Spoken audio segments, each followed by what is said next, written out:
Sir ಆಗ್ಲೇ ಮಾತಾಡ್ತಾ proposal ಸುಮಾರು ಬಂದಿದೆ ಅಂತ ಹೇಳ್ತೀನಿ. ಜಾಸ್ತಿ ರಿಟೇಸ್ಟ್ ಮಾಡಕ್ ಹೋಗಲ್ಲ. ನಿಮಗೆ ಬಂದಿರುವಂತಹ ಒಂದು ಕ್ರೇಜಿಯೆಸ್ಟ್ ಪ್ರಪೋಸಲ್ ಅಂತಂದ್ರೆ ಯಾವ್ದು ಸರ್? ಯಾವುದು?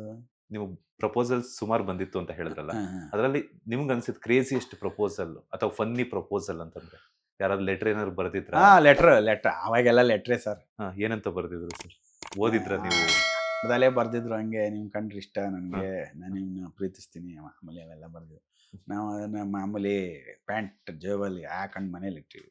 ನಮ್ಮ ಮನೇಲಿ ಎಲ್ಲ ಚೆಕ್ ಮಾಡ್ತಿದ್ವಿ. ನಮ್ಮ ಸಿಕ್ಕಾಕೊಂಡಿದ್ರ? ನಮ್ಮ ಅಮ್ಮಂಗೆ ಸಿಕ್ಕಿ ಹೋಗಿ ಅವ್ರ ಕ್ಲಾಸ್ ತಗೊಂಡಿದ್ರು. ಹಾ. ಅವತ್ತೇ ಇಲ್ಲ ಅಷ್ಟ ಹುಡುಗಿ ನಾನು ಮಾತಾಡ್ಸೋದೇ ಬಿಡ್ಬಿಡ್ತು. ಓಕೆ. ಹುಡುಗಿ ಚೆನ್ನಾಗಿದೆ ಈಗ, ಚೆನ್ನಾಗಿ ವೆಲ್ ಫ್ಯಾಮಿಲಿ ಸೆಟ್ಲ್ ಆಗಿ ಚೆನ್ನಾಗಿದೆ. ನಂಗೆ ನಗು ಬರುತ್ತೆ ಈಗ ನಮ್ಗೆ ಅವೆಲ್ಲ. ಅಂದ್ರೆ ಅವು ಒಂದು ಟೈಮ್ ಅಷ್ಟೇ, ಪೀರಿಯಡ್ ಅಂತಾರಲ್ಲ ಸರ್, ಆವಾಗ ಸರ್ ನಾವು ಯಾವತ್ತು ನಾವು ಮಾಡೋ ಕೆಲಸ ಬಿಟ್ಟು ಬೇರೆ ಕಡೆ ಕಾನ್ಸಂಟ್ರೇಟ್ ಮಾಡಿದಾಗ ಇವೆಲ್ಲ ಆಗುತ್ತೆ ಸರ್. ನಾವು ಓದೋ ಟೈಮಲ್ಲಿ ಓದ್ಕೊಬೇಕು, ಆಡೋ ಟೈಮಲ್ಲಿ ಆಟ ಆಡಬೇಕು.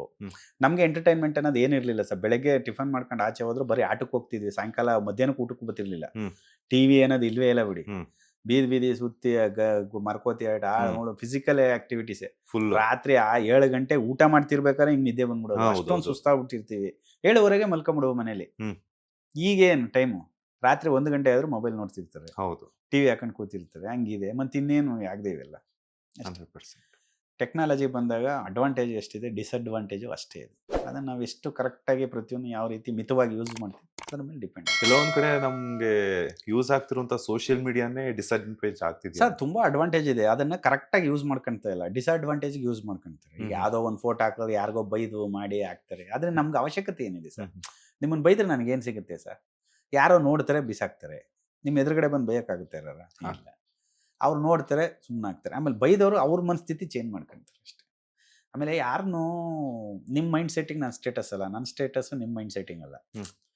ನೀವು ನನ್ನ ಏನು ಅನ್ಕೊಂಡಿದ್ರೆ ಅದು ನಾನಲ್ಲ, ನಿಮ್ಮನ್ನ ನಾನು ಏನು ಅನ್ಕೊಂಡಿದ್ರೆ ಅದು ನೀವಲ್ಲ. ನೀವು ಬೇರೆ ಇದ್ದೀರಾ, ಒಳ್ಳೇದಾಗಿರ್ಬೋದು ಕೆಟ್ಟದಾಗಿರ್ಬೋದು.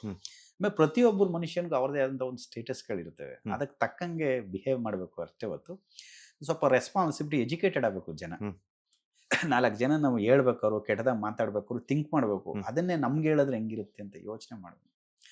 ಈಗೇನು ಸಹ ಸೋಷಿಯಲ್ ಮೀಡಿಯಾ ಹೇಳಲ್ಲ ಕೇಳಲ್ಲ, ಸೋಮವಾರ ಮಾಡು ಹಾಕು.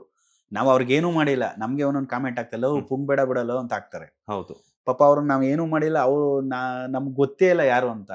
ನಾವು ನೋಡ್ಬಿಟ್ಟು ಟಕ್ಬಿಟ್ಟು ಸುಮ್ಮನೆ ಆಗ್ಬಿಡ್ತೀವಿ. ಪಾಪ ಕೆಲವರು ಡೈರೆಕ್ಟರ್ಗಳಿಗೆ, ಕೆಲವು ಹೀರೋಯಿನ್ಗಳಿಗೆ, ಕೆಲವ್ರಿಗೆಲ್ಲ ಪೊಲಿಟಿಷಿಯನ್ಸ್ಗೆ, ಕೆಲವರು ಹೆಣ್ಮಕ್ಳಿಗೆ ತುಂಬಾ ಜನ ಕೆಟ್ಟದಾಗ ಎಲ್ಲ ಆಗ್ತಾರಲ್ಲ. ಅಂದ್ರೆ ಅವ್ರ ಮನಸ್ಥಿತಿ ಮನೆಯವ್ರು ಕಲಿಸ್ಬೇಕು ಅವೆಲ್ಲ. ಒಂದು ಹೆಣ್ಣಿಗೆ ಏನು ಮರ್ಯಾದೆ ಕೊಡಬೇಕು ಮಾಡಬೇಕು. ಆ ಟ್ರೋಲ್ ವಿಚಾರದಲ್ಲೂ ಕೆಲವೊಂದು ಹಿಂಗೆ ಆಗುತ್ತೆ. ಏನು ಮಾಡೋಕ್ಕಾಗಲ್ಲ ಸರ್. ಏನು ಒಳ್ಳೇದು ಇರುತ್ತೆ ಕೆಟ್ಟದ್ದು ಇರುತ್ತೆ. ಅದಕ್ಕೆ ಪ್ರತಿಯೊಂದು ಏನು ಮಾಡೋದು, ಇಗ್ನೋರ್ ಮಾಡಬೇಕು. ದುರಹಂಕಾರಕ್ಕೆ ಉದಾಸೀನವೇ ಮದ್ದು. ಯಾರ ಅಹಂಕಾರದಿಂದ ಹೇಳ್ತಾರೆ ನಾವು ಇಗ್ನೋರ್ ಮಾಡ್ಬೇಕಷ್ಟೆ. ಮಾಡಿದಾಗ ನಾವು ಸೇಫ್ಟಿ ಆಗಿರ್ತೀವಿ, ಅವ್ರ ಪಡ್ಗೆ ಅವ್ರು ಇರ್ತಾರೆ ಅಷ್ಟೇ. ಗಾದೆ ಅಲ್ವಾ, ದುರಹಂಕಾರಕ್ಕೆ ಉದಾಸೀನವೇ ಮದ್ದು ಅಂತ.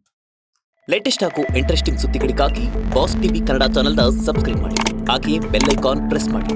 ಇದರ ಜೊತೆಗೆ ಫೇಸ್ಬುಕ್, ಇನ್ಸ್ಟಾಗ್ರಾಮ್, ಎಕ್ಸ್ನಲ್ಲೂ ಮಿಸ್ ಮಾಡದೆ ಫಾಲೋ ಮಾಡಿ.